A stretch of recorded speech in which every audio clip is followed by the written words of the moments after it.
Hello and welcome. This is Business Incorporated coming to you live from Lagos, Nigeria. I'm Chimezi Obi Iwawo. Thank you for joining us.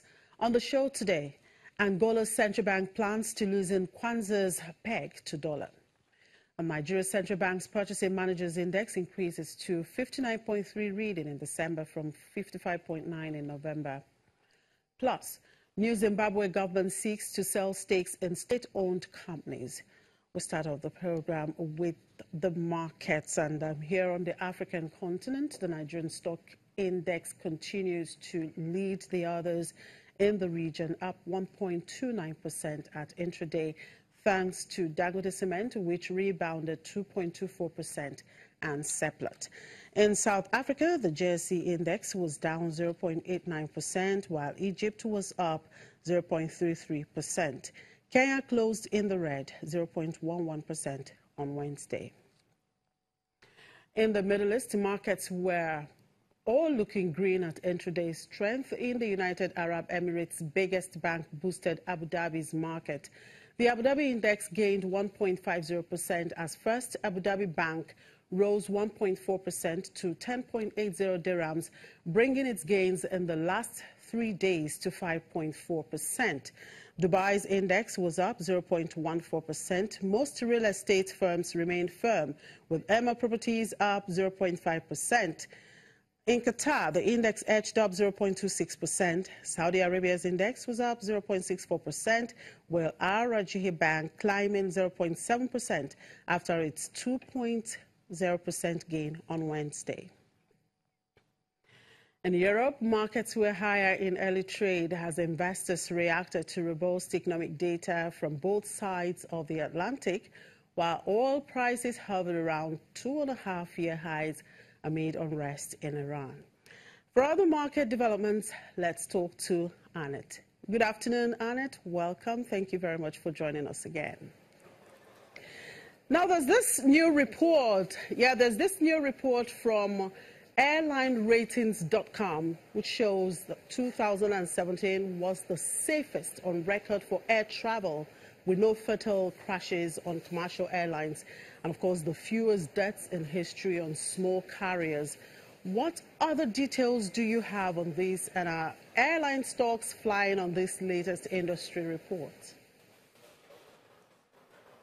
Well, actually, airline stocks don't really fly on that report, because that report obviously looks to the past, to 2017, which was a great year because there was no fatal crash and there was no big issues with the international airlines. But having said that, we can't really extrapolate that to 2018, and that would be the crucial element for the markets, because markets really like to know what's the future for certain shares and how the cost situation might look like for the airline sector, and we can't really predict that. Also, there's no pattern for crashes.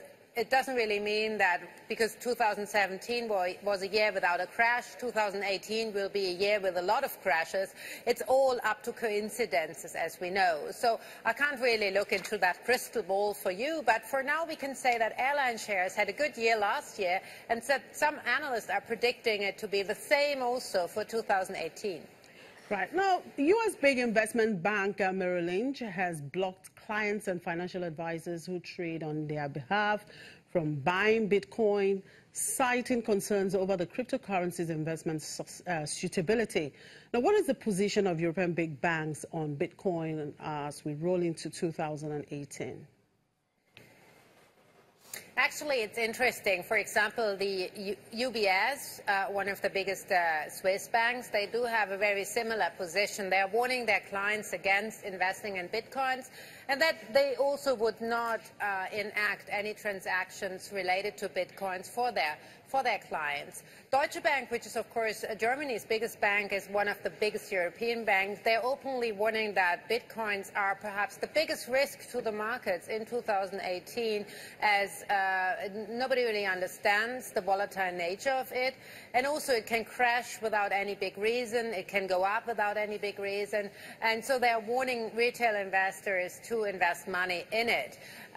So essentially, I think what we're going to see here in Europe regarding Bitcoin is also an increased scrutiny from regulators who are watching that very carefully, whether cryptocurrencies, especially Bitcoin being the biggest, is posing any financial threat to the system. For now, I think regulators are conceding that this is not the case because it's just a very small market. But if that's going to change, I think there will be increased regulation and perhaps also increasingly bans on trading Bitcoin. Well, let's look at some of the economic data that came in today, and one of them is the Eurozone final December composite PMI, which rose to 58.1 from 57.5 in November. Unpack this forward-looking economic indicator for us and place Germany's latest job data into some context.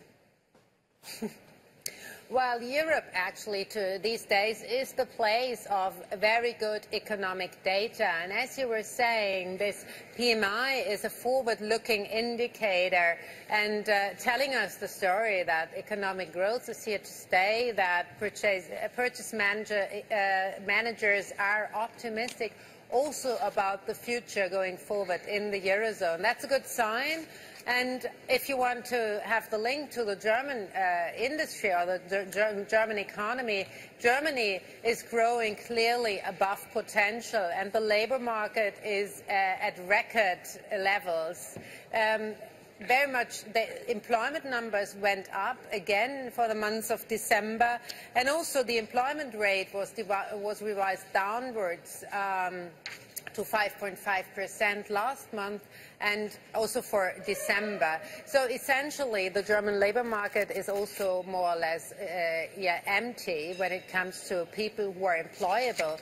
And then here comes, and that would bring me to the major concern to many companies in Germany, that there are not enough skilled labor to actually fill the void in their production scheme. That's one of the major concerns to German companies, that they can't find enough people who work for them with the right skills, and that could actually hamper their economic activity. But for now, all looks stellar also for this year. Looking at the PMIs, looking at the growth estimates from various research institutes. So Europe should stay a good place to invest money. All right, thank you very much for those updates, Annette. Thank you for your time and enjoy the rest of the day.